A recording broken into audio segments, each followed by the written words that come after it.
isolation's a way of life for a lot of trans people. So I think the feeling of isolation it becomes our normal.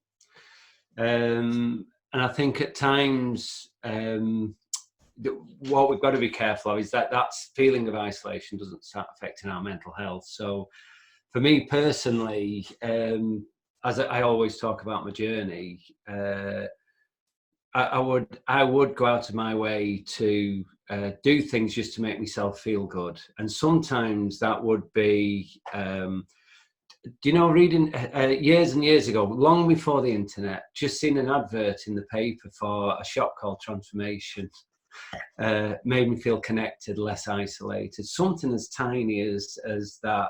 And it was in the most horrible papers, and it could be alongside a really bad article about trans, but the fact that was there. So tiny things can make us feel connected. So I think we should always remember that.